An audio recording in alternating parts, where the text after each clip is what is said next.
So, ఈరోజు నేను latest advancements in ఐవీఎఫ్‌లో ఒక ఇంపార్టెంట్ యాస్పెక్ట్ ఉంది.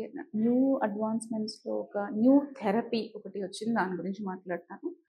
Hello everyone. నేను doctor Sandhya Deepika Oruganti, consultant fertility and fertility centre, Secunderabad branch.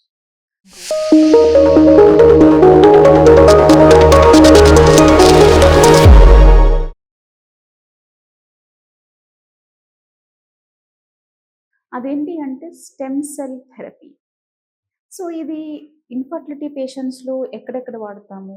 A problems మనం ట్రీట్ చేయొచ్చు? ఈ విషయం మనం డిస్కస్ చేద్దాం. సో, అసలు ఈ స్టెమ్ సెల్స్ అంటే ఏంటి?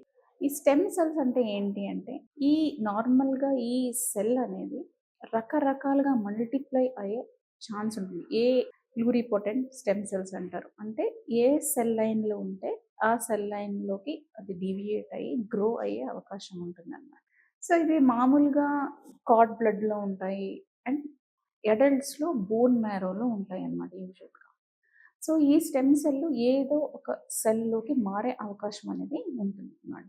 అండ్ ఈ స్టెమ్ సెల్స్ అనేవి రీసెంట్‌గా మన ఓవేరియన్ రిజర్వ్ అంటే ఎగ్ నెంబర్ చాలా తక్కువైపోయిన మహిళల్లో ఈ స్టెమ్ సెల్స్ అనేవి ఓవరీస్‌లో ఇంజెక్ట్ చేయడం అనే థెరపీ ఒకటి వచ్చింది. It is still in research setting, but still ఆ థెరపీస్ అనేవి మనం స్టార్ట్ చేసాము. సో, ఏం చేస్తాము? నార్మల్‌గా ఈ టైంలో ఏమవుతుంది అంటే విమెన్‌లో ఎగ్ రిజర్వ్ అనేది చాలా తొందరగా తగ్గిపోతుంది. నార్మల్‌గా ఏజ్ పెరుగుతున్నప్పుడు ఎగ్ రిజర్వ్ అనేది తగ్గుతూ ఉంటుంది. అలా కాకుండా చిన్న వయసు వాళ్ళకి ఎగ్ రిజర్వ్ అనేది తక్కువైపోవడం అనేది చాలా ఎక్కువగా ఉంది ఇన్‌ఫర్టిలిటీ సమస్యలో.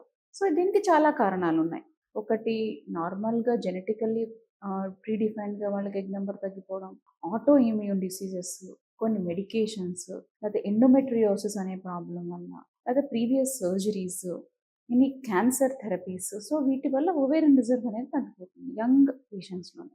సో, వీళ్ళల్లో ఓవేరియన్ రీజువనేషన్ చేయడం, ఓవేరియన్ రిజువనేషన్ థెరపీ అంటాం. దానికి పీఆర్పీ అనేది వాడుతున్నాము. అండ్ న్యూయర్ అడ్వాన్స్‌మెంట్‌గా స్టెమ్ సెల్ థెరపీ కూడా వచ్చింది. సో, ఇందులో ఏం చేస్తామంటే మన ఇలియా క్రస్ట్ నుంచి అంటే హిప్ బోన్ నుంచి కొన్ని సెల్స్ అనేవి మనం ఆస్పిరేట్ చేసి వాటిని ఒక అలికోట్‌లోకి తీసుకొని అదే స్టెమ్ సెల్ ఎయిదర్ ట్రాన్స్‌వెజనల్‌గా కానీ, లాప్రోస్కోపికల్‌గా కానీ ఓవరీస్‌లోకి మనం ఇంజెక్ట్ అనేది చేస్తాం. దీనివల్ల ఏమవుతుంది అంటే ఇట్ స్టిమ్యులేట్స్ గ్రోత్ ఫ్యాక్టర్స్ రావడము, అది ఊబోనియాని స్టిమ్యులేట్ చేసి ఎగ్ నంబర్ అనేది పెరగడానికి సహాయం చేస్తుందనమాట. ఇది చాలా పేషెంట్స్‌లో, చాలా సెంటర్స్‌లో చేస్తున్నాము. బట్ దీని అవుట్‌కమ్స్ అనేవి అందరికీ బెనిఫిషియల్‌గా ఉంటాయి అని మనం చెప్పలేము. చాలా మందిలో మంచిగా ఎగ్ నంబర్ ఇంప్రూవ్ అయ్యి ఎంబ్రియో ఫామ్ అయ్యి ప్రెగ్నెన్సీస్ వచ్చిన వాళ్ళు ఉన్నారు. అండ్ అసలు ఏమీ చేంజ్ అనేది కనబడకపోయిన వాళ్ళు ఉన్నారు.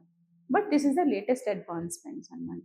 Ovarian rejuvenation therapy. రెండోది స్టెమ్ సెల్స్‌ని ఎండోమెట్రియల్ గ్రోత్‌కి కూడా మనం వాడొచ్చు. అంటే గర్భాశయం లోపల పొర బాగా సన్నగా ఉన్న వాళ్ళల్లో ప్రెగ్నెన్సీ రావడం ఇబ్బంది అవుతుంది. ఇన్ఫర్టిలిటీ సమస్య ఉంటుంది వాళ్ళకి. సో, అలాంటి వాళ్ళల్లో హిస్టరోస్కోపికల్‌గా వెళ్ళి ఎండోమెట్రియంలో స్టెమ్ సెల్స్ అనేవి పెట్టడం వల్ల ఎండోమెట్రియం అంటే గర్భాశయం లోపలి పొర థిక్ అయ్యే అవకాశం ఉంటుంది. థిక్ అయితే ప్రెగ్నెన్సీ వచ్చే అవకాశం కూడా పెరుగుతుందన్నమాట.